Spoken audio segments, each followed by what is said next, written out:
gets that.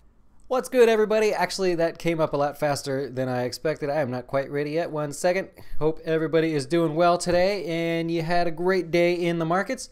Before we get started in that, just want to share one, maybe two things with you real quick. If you missed us yesterday, then you missed a couple things going on here at Jazz. I want to pull it up on the screen for you.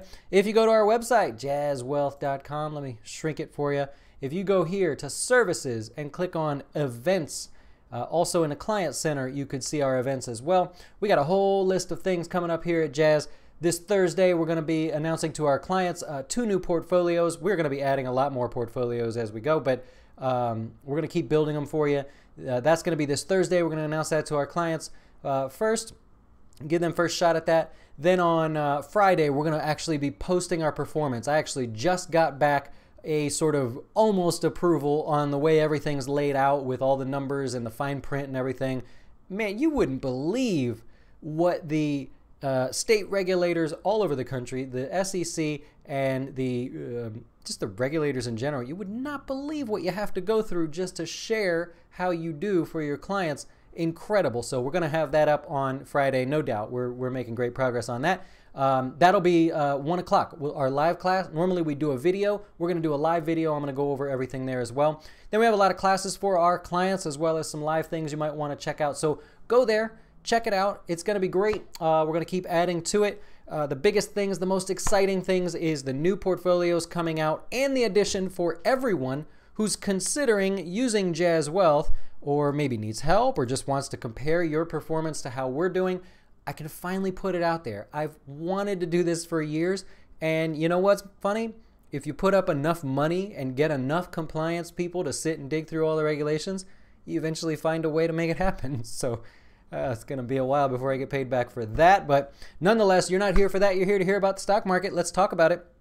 Nobody cared about what the stock market did today. Everyone was focused on the Iran nuke deal and whether President Trump would pull out from that or not. I think he pretty much had to. I mean, he made a big deal over the campaign trail and coming in the first couple months there of being in office. He made a big deal out of this sort of joke of a deal that he was calling it.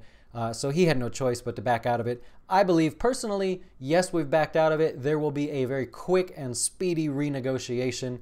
And, you know, it'll be okay in the long run there. So that's that. Look, also, those of you that are typing live, I get it. There's like, YouTube has like a 30-second delay or something. I'm going to answer all the questions at the end, I promise. If you have a question, just post it. I do see it. I will get to it. But there's a delay, and it's really weird how it comes through. So we'll conquer that one at the end. Let's take a look at the overall markets. We're going to go to the charts because we know there's a very important area here in the markets. This will be the sort of last important area for the summer, in my opinion. What do I mean by that? Well, if you look at the charts here, we've got the S&P. You know, if you've been around for even just a couple days watching our updates here, we are stuck right in here. This sort of window is getting tighter and tighter and tighter. Well, the summertime also gets very calm. So it typically, the volume drops down, and by that I mean the trading volume, the number of people placing transactions tends to get quiet. Financial advisors tend to get quiet as well because everybody goes on vacation, so their clients don't typically call as much, which means a little less trading volume. That's okay too. So we're coming up into this important area where this will be the last hurrah into the summer as far as activity. Any day now it's going to happen. Now, there was no breakout today or breakdown because nobody knows what to think. Excuse me.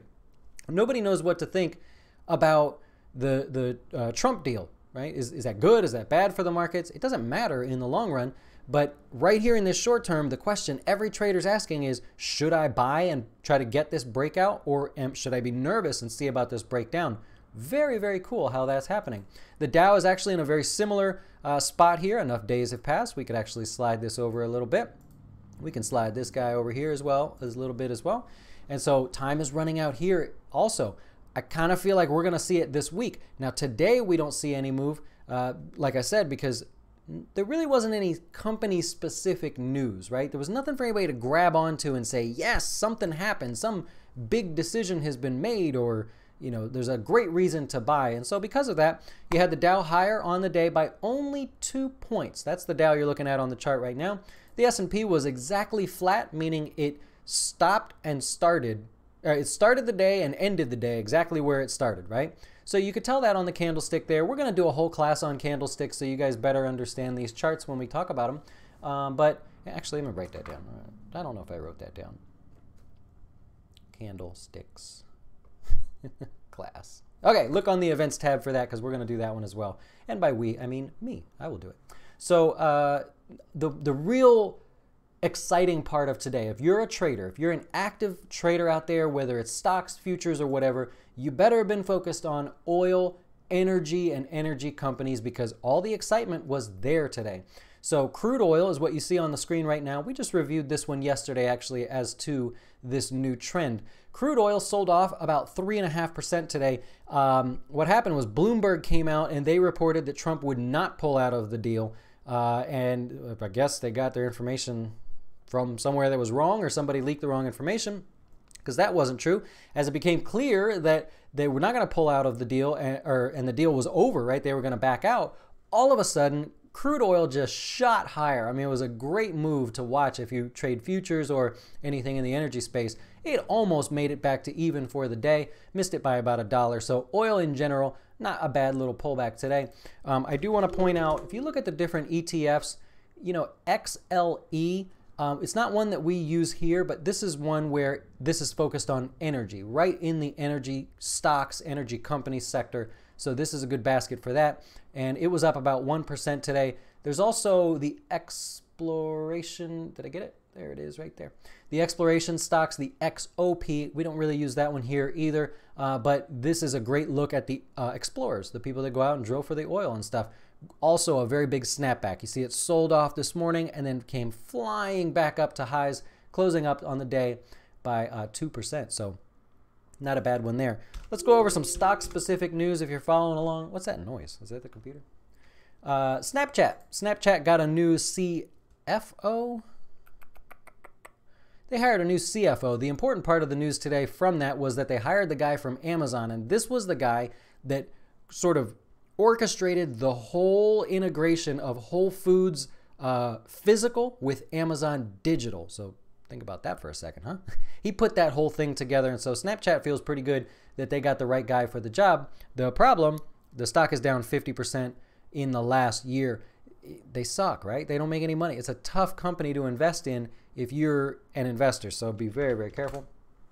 Comcast was in the news today. They're trying to spoil the deal between Disney and Fox. So remember, Disney has agreed to buy Fox, most of Fox, and so they put together a deal. I believe it was like $29.67 a share. All stock deal was what Disney had proposed. Well, Comcast has, I guess, been secretly going around saying that they want to raise a little bit of cash so that they can come back to Disney or Fox and say, how about $60 billion in cash? Would that get the deal done? So they're trying to spoil Disney's deal of buying Fox.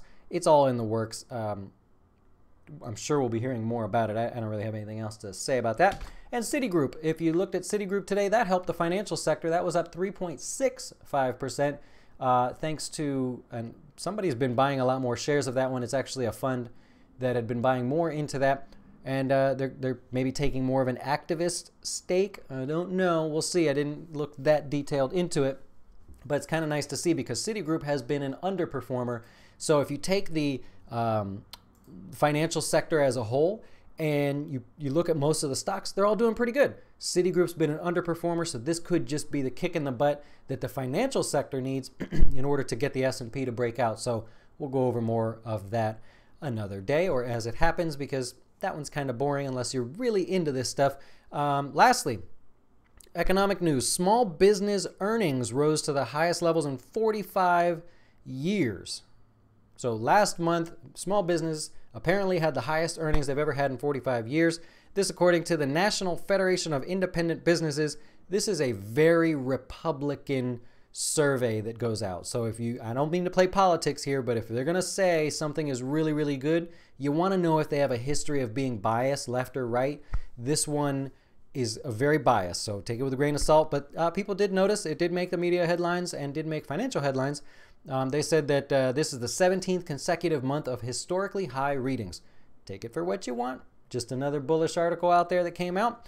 We will see what happens. That's basically it. I'll answer the questions here now. I think I've covered everything I want to cover. Be sure to check out Thursday and Friday if you're interested in the portfolios or the performance that we've had here at Jazz Wealth. I'm really excited about that. Let's see. If you're a member and we missed these live events, can we rerun at a later time? 100%, Henry. Yep. So any class that we do for our customers, we may do it live. I was thinking about putting a survey together to see if people prefer to just get an email with a video or if they like the live events. But for now, what we're doing, any live event that we do is always recorded, archived, and then we're going to email it out to everybody so they have a copy of it. So you can watch it whenever you like. It's tough because we have customers now on all sides of the country, so we'll figure it out over time. But for now, yes, you get a recorded copy. Mr. Mark, thank you, sir. Always a lot of positivity from Mark. I like Mark, man.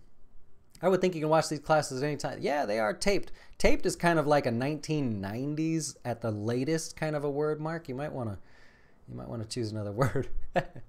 We're of the same generation, I believe. Financial investor, great surprise dip after the Iran talk. Not sure what caused VOO to fall 243, then pop back to 245.